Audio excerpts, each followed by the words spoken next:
Sometimes the best word that I can describe it is incestuous, meaning that the architects, the designers, the contractors, they're all in bed with each other and it's just this circle and they're revolving and it's just passing the names from one to another to another to another. And it doesn't grow outside of that. I've never really played that game.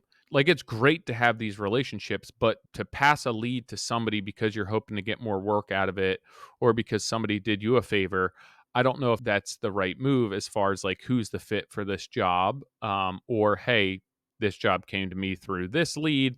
It should go to this person. So that's my relationship with architects. Very similar to designers as well. It's limited because I'm not who they use to make money.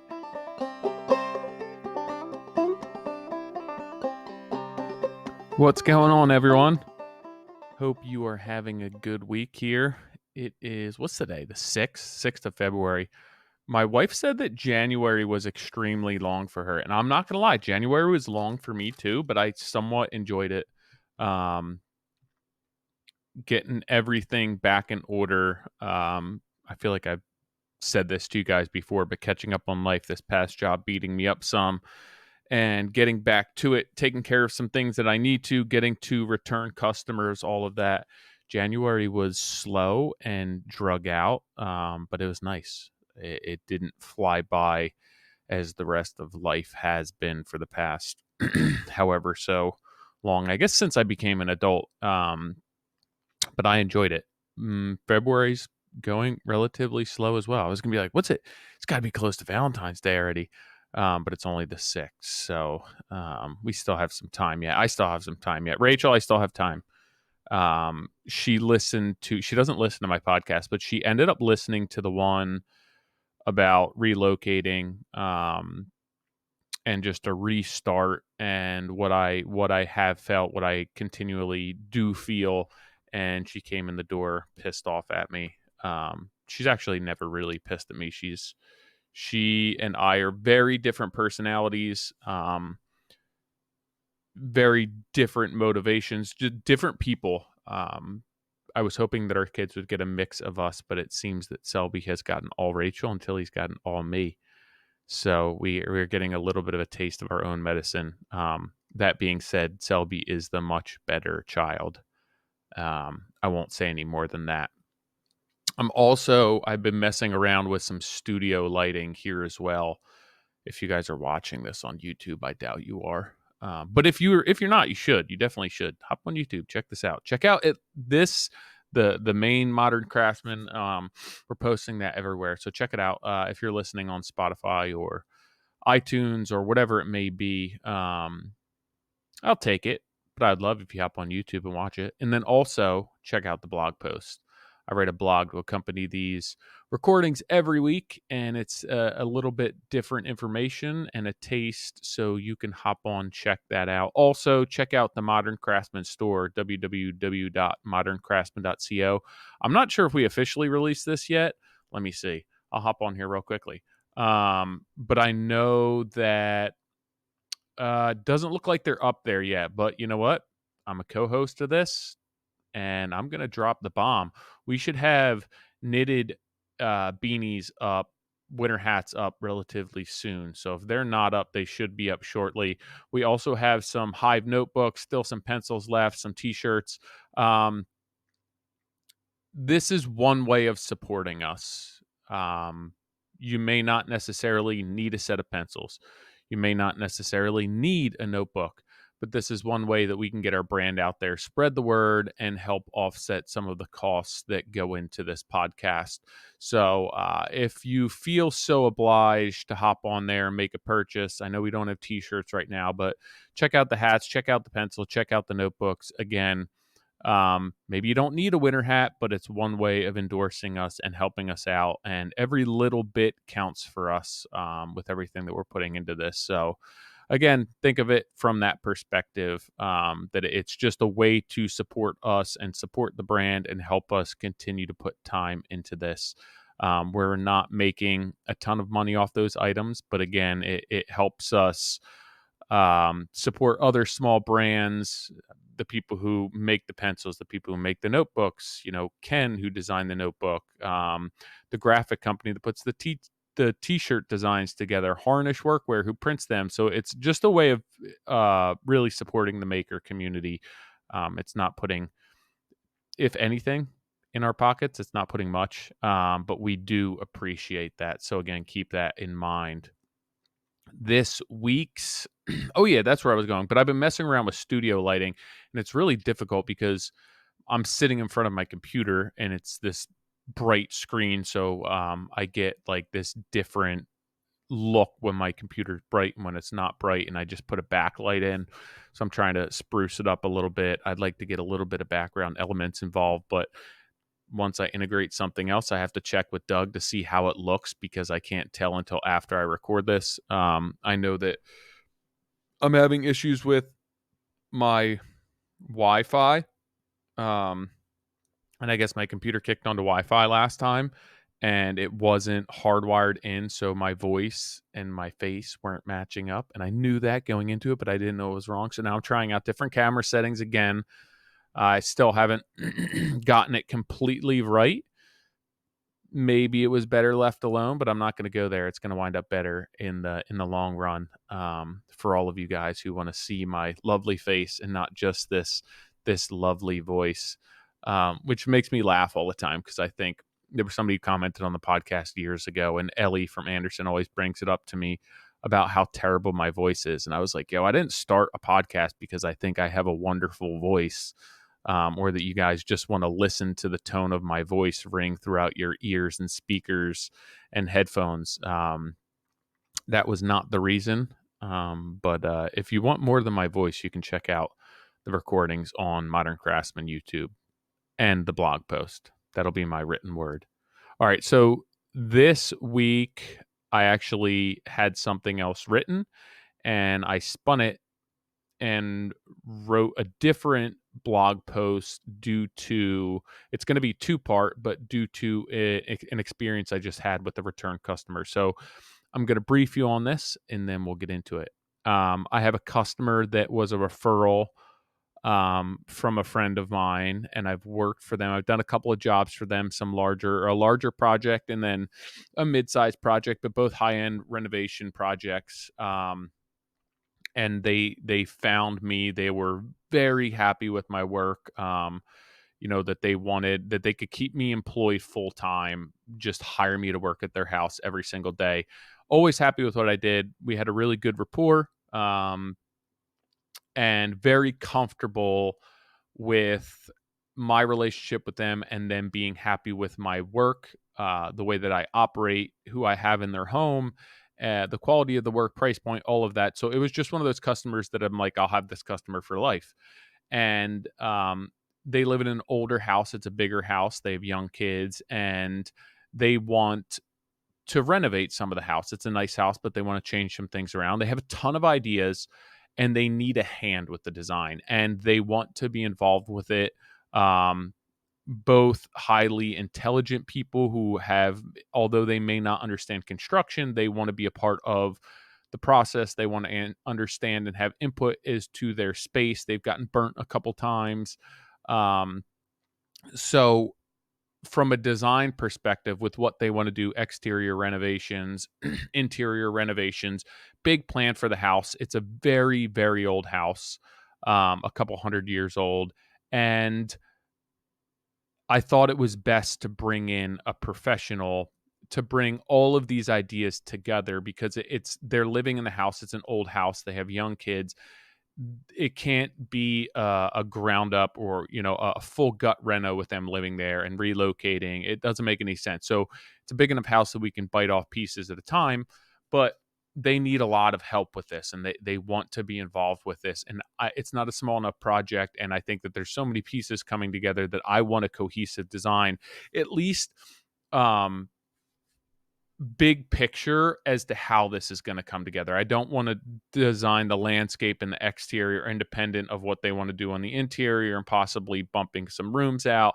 It's a really old house. I want to be a steward for this house, for this design, and I want all of this to at least have some conceptually come together as a whole, even if it happens over 30 years. I just want some sort of plan in place. So the type of work that I do, I typically, for most of my jobs, I don't need an architect.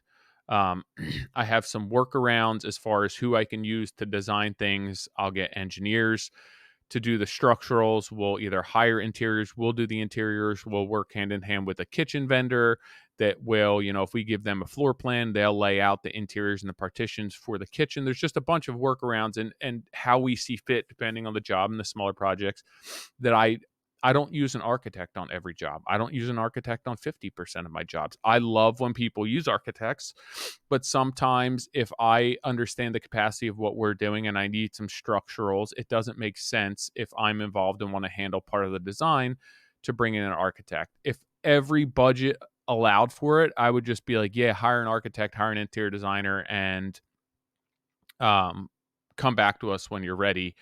And that would be the ticket for me, to not get involved. But a lot of times I'm bringing some value there by saying, hey, we'll get the structural done. We'll figure out the interiors. If we have specialty questions, we'll bring somebody on per diem, or an hourly basis to sort through some details. But I'd rather allocate budget on these smaller jobs to different things. Um, so the rapport that I have with architects is limited to a handful of them. Generally, they want to be doing bigger projects, full builds, renovations, larger stuff where, they're not pumping out drawings left and right, a million different projects a year. They want to be working with bigger projects. So the relationships that I have with contractors, I'm not their bread and butter. They're not looking to feed me work continually because it's not reciprocal.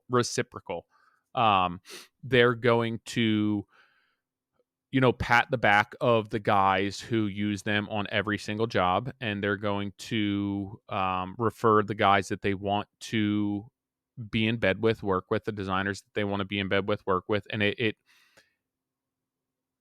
sometimes the best word that I can describe it is incestuous, meaning that like the architects, the designers, the contractors, they're all in bed with each other, and it's just this circle, and they're revolving, and it's just passing the names from one to another to another to another, and it doesn't grow outside of that. I've never really played that game, and I don't like. It's great to have these relationships, but to pass a lead to somebody because you're hoping to get more work out of it, or because somebody did you a favor, I don't know if that's the right move as far as like who's the fit for this job, or hey, this job came to me through this lead, it should go to this person. um, so that's my relationship with architects. Very similar to designers as well. It's limited because I'm not who they use to make money. We handle a lot of things in house, and we have our own network. And I see challenges of dealing with some. So yeah, their efforts are going, and their loyalty are going to go to others. Now I have a handful of architects that if I need help and I need a hand, they're in my back pocket to refer to. There's some that I haven't worked with that I keep in touch with. Hey, if this ever comes up and I need something, I love your work. And then it's trying to find a fit for the customer and a fit for the home. And I don't think that an architect is a one size, one stop shop, fits all. Everyone has their different process. Everyone has their different price point. Everyone specializes in different homes. At least that's the way that I feel it should be. That out of the way. Jeez, I'm tired. I could wrap this up now. That out of the way, this customer that I'm fairly confident is, a customer for life, and they've been super happy with me, in and around their home, worked through in their home during COVID, when other people they weren't allowing into their home, just built and established trust with them. So I referred them to an architect that I have worked with on another job. I've referred to customers. We work in the same towns. He typically does larger projects, but when I have a customer that has an older house that's within this area, he's a solid architect to send people to. I know his pros, I know his cons, I know how much he wants to be involved with the post design, just from being around this and speaking. to him and other people and working um, a job with him. I've referred him to customers before, and he's an architect who's top of mind, but again, I don't necessarily work with all the time. Um, I have a couple of other names of architects that I've used that I've crossed paths with that I have some that I wouldn't use again. But this guy is a solid where it's like, hey, I know he'll get back to people. I know that he understands the area. I know he understands the period of the home. No, he works in a lot of older houses. This is a good name to give them. And I gave them a couple of names. I think they initially had trouble linking up with him, but then I connected them again. So the connection came through me to my customer, and I have a job with them that got put off until springtime because it's an exterior project. And this architect was involved working on like this overall home design. And I followed up with the customers regarding the springtime project now that weather's turning to make sure that we have a design in place, and figure out exactly what we have to do. And he said, I'm wrapping things up with the architect now. He has a contractor lined up for us to do this interior renovation in a small little addition. And it took me back a bit because I was surprised to hear this, truth be told. I was the contractor who referred the architect. I was expecting to be somewhat of the steward for this house, being my relationship with the customers, my relationship with the house. I think that they understand the working relationship of people, and they want to trust their best judgment, and they will trust what somebody tells them. Um, but essentially, I found out that um, this project was happening, and I was not informed of that, and I was not aware that this was happening with the lead that I had brought up. And I got off the phone, I got off the call, and I started thinking about this, and I was like, okay, there's a reason that all of this stuff happens. I could be pissed off. I could be like, what the hell? I referred this guy, and then he's bringing in other contractors. I could look at the customers and be like, how could you not call me first? How did I not come up? Especially when I'm still working on your house. And then I look internally, did I do something wrong? Is my turnaround not fast enough?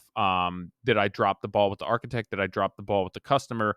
There's a reason why all this happened. And I'm not, in my younger days, it's like call up the architect, flip out on the architect. What the hell's wrong with you? Tell the customer to go pound sand, hire this guy for whatever. But maybe I've matured. Maybe I've wisened up some. Um, maybe I just not care less, but maybe this stuff doesn't get under my skin as much as it had before. Maybe I'm not as pressed for work or stressed financially, as maybe in my younger career. Maybe I'm just in a better place as a person, but it rubbed me the wrong way. And instead of figuring out how to approach this, I just said, let me reach out to the architect about the next project that's on our list and see what happens. And then I started thinking about what that's going to look like. And it's like, should I reach out to the same architect and feed him more work on a house that he already gave somebody else's name? And then again, I'm like, I don't know where this come from. Did this come from the customer? Did this come from the homeowner? Did this come from the design? Whatever it may be. But if I want to be the main point of contact throughout this job, again, I have to look, that I do something wrong. Had I touched base, had I should have touched base sooner, had I should have been more involved with the design process, did I properly convey that this was my job? It was a long time ago. Things may have slipped through the crack. Maybe they forgot that I was a lead on this. I don't know. I can't give you those answers because I don't know those answers. So anything more than that would be speculating. Um, so I decided that at the end of the day, I need to reach back out to the customer to figure out what's going on with this, and what happened. And so I did that, and I said, "Hey, when is this phase of the work that you already have set up? going to be completed. When do you want my phase of the work to start? And the customer's like, well, they're on different areas of the home. Even if they were to happen at the same time, I don't think it's going to be an issue. And for me, that's going to be an issue. And then I'm like, again, this doesn't make sense for me to be on a job where there's somebody else on a job. So I need to make a decision here, and I need to figure out how to move forward. So I told the customer, and I hadn't spoke to the architect, and I still have yet to speak to the architect. But essentially, what I told you guys here is that this happened, and I was surprised to hear that this happened, and that I felt as though I brought this lead on. I've worked on your house before. um, Whether the project is within my wheelhouse or not, that I feel I should be the point of contact to say, hey, this is what we're thinking of doing for this space. Do you have the time in your schedule? Do you have the budget? Do you have the capacity? Is this something that you want to do? And I could be wrong, but I just feel like I should have that opportunity first, especially with a return customer. Especially the rapport that I have with these customers is very good. Um, they I I've worked for them, and they have been very transparent and very forthright about being extremely happy that they found me, and that they would hire me full time to redo their entire house if I could let all of my other jobs go. And this is another reason why I was so surprised to hear this, and felt as though there was somebody else involved in this decision making process, other than the customers. Um, Again, I haven't spoken to the architect, but this is somewhat of what I'm thinking. Um, so frustrated, but again, not upset. So I reached out to the customer, and I expressed my concerns. I asked them if they know the contractor, if they've seen their work, and they told me, that essentially the architect didn't think that this was within my wheelhouse, and they said, okay, well then who would you recommend? I guess assuming that I had a rapport with this architect, and that he was going to speak with me or whatever it may be, and referred somebody else. So I told the customer, like, no, yeah, for you guys, it's not necessarily what I do on a daily basis, but yeah, this is absolutely something that I would want to do, that I work in your house, that the long-term plan for your house and the overall big picture, I want to have my hand in all of this, because I want to be a steward for this house. I want to work with you guys. I want to take care of you. Obviously, I want to pay my bills and make a living as well. It's a part of losing work. But big picture, this is like, I worked my ass off to get a lifelong return customer, and I proved that, and then something comes in and throws a chink in the machine, and that, because I was not involved with that part of the process, now that the reality of it is that they're considering using somebody else. So when I had this conversation with the customer, they said, hey, like, understand what's going on. Not our intent. We have not signed anything. um, we're actually have been waiting for quite a while for some information from the builder. Um, we would prefer that you did this work. We didn't think that this is something that you wanted to do. And can we send you all of this? Like, if we had to choose, it would be you that we chose for this project all day long. I don't know why all of this happened the way it did, or what was communicated. I have to get to the bottom of that, on my own. But that's where this stands at this point. And it's like, how much digging do I want to do? For me, it's about the relationship more than anything else.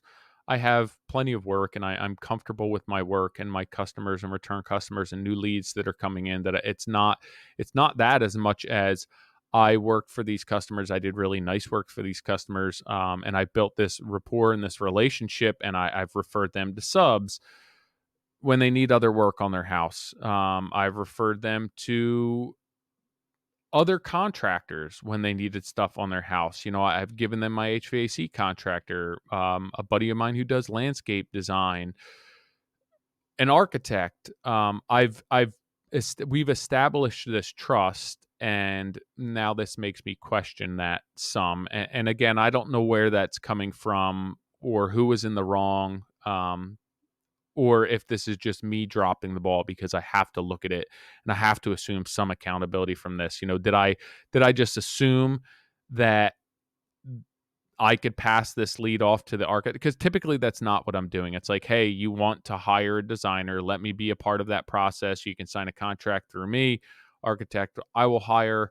But this was like a sure shot, lifelong customer, return customer. You guys deal with this and then come back to me when you're ready.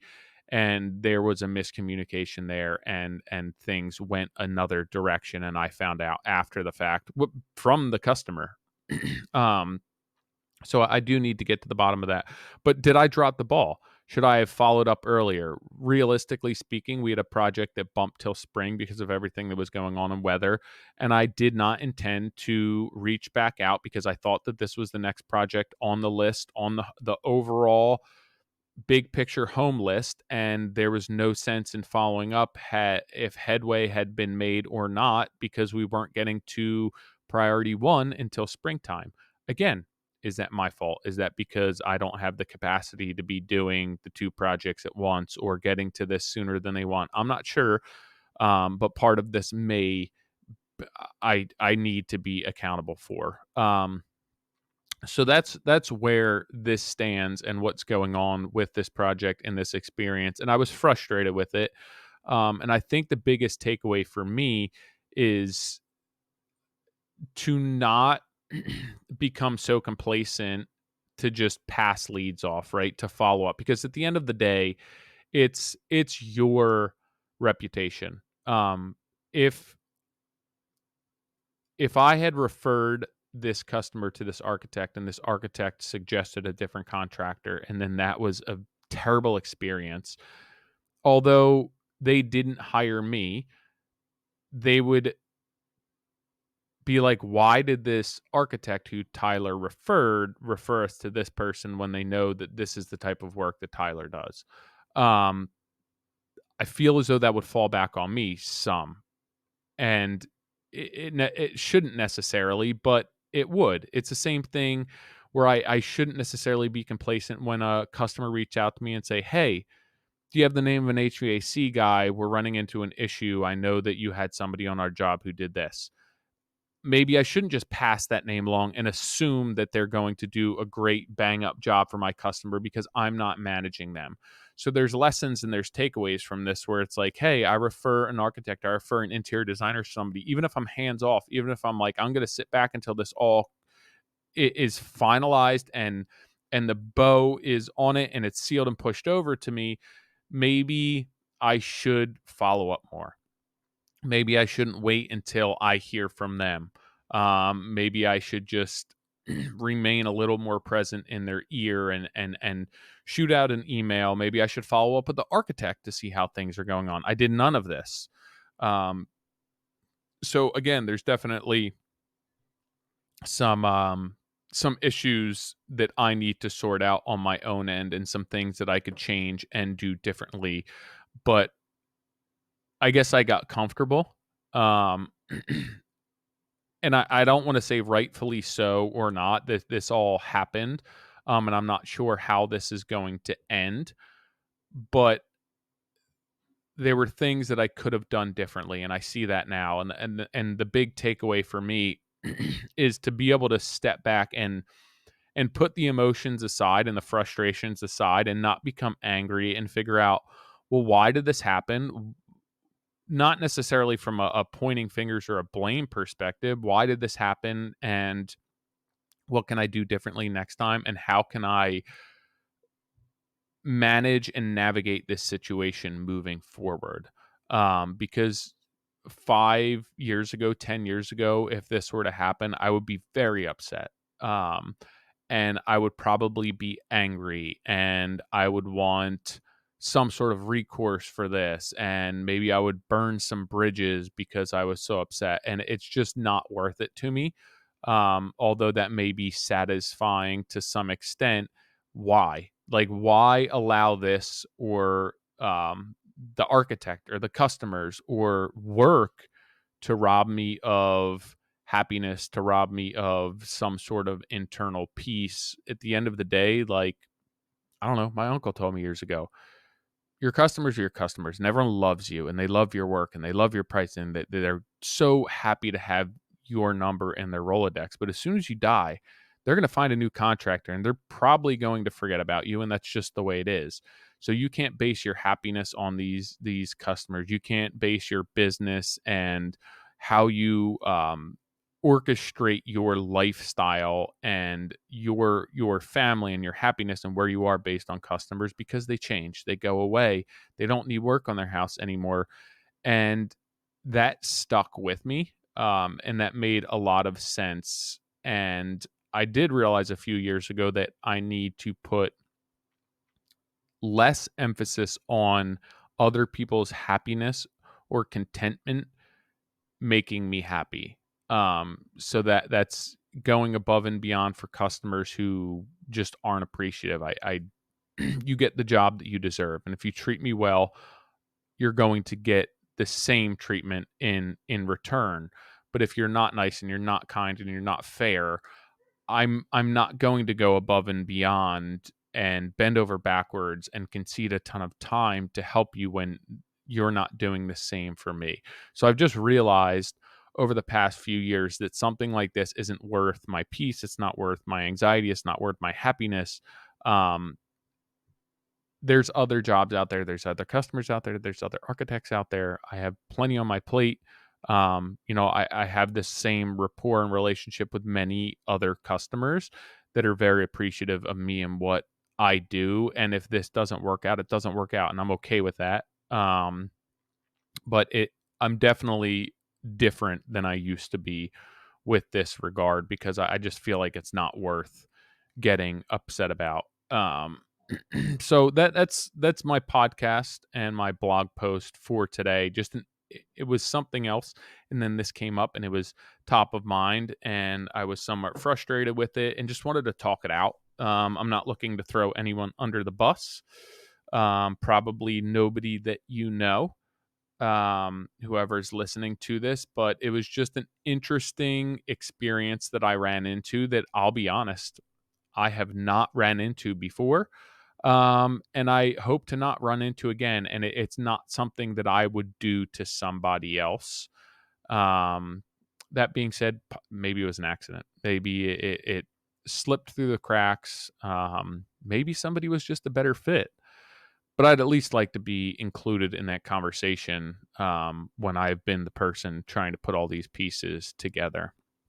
But I'd be interested, as always, to hear your response to this if something like this has ever happened to you. I also want to reach out and thank everyone who emailed me and DM'd me regarding last week's podcast, about just the change of pace and relocating. I had a handful of people that shot me really nice emails. I'm not going to name them, just for anonymity's sake. But I do appreciate all you guys getting back to me, guys and girls, and responding to me. And it was very helpful. It brought up some really great points. And just so you guys and girls know, to be honest, most people who are looking for a change, who wanted to relocate, although there were challenges around that, even if they moved across the country, it was in fact what they needed and made for a much better, more enjoyable lifestyle for them. So that was the overall consensus. There was nobody who reached out and said, "Yeah, made a change of, life change of pace, relocated and hated it." Maybe those people are just so miserable. They're like, "I'm not emailing this guy. I hate emailing." But most of the feedback that I had gotten was from people who had done this anything from a couple years ago to 10 years ago, changing careers, changing geographic locations, moving away from family, moving closer to family, moving to somewhere that they just wanted something different. Most people said that it was successful for them. So I thought that was interesting. And I'm trying to nudge Rachel a little more, and she'll probably come in after this week's podcast and yell at me again. All right, guys and girls, I hope you have a wonderful week. Keep an eye out for the regular Modern Craftsman podcast. Leave us some reviews, hop on iTunes. Again, all of that helps. And again, check out the website, moderncraftsman.co. Check out the blog post. And again, buy some merch.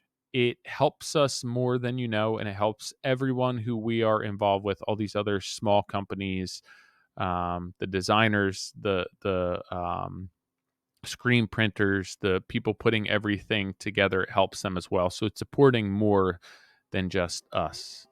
That wraps it up for this week. I will catch you guys next week.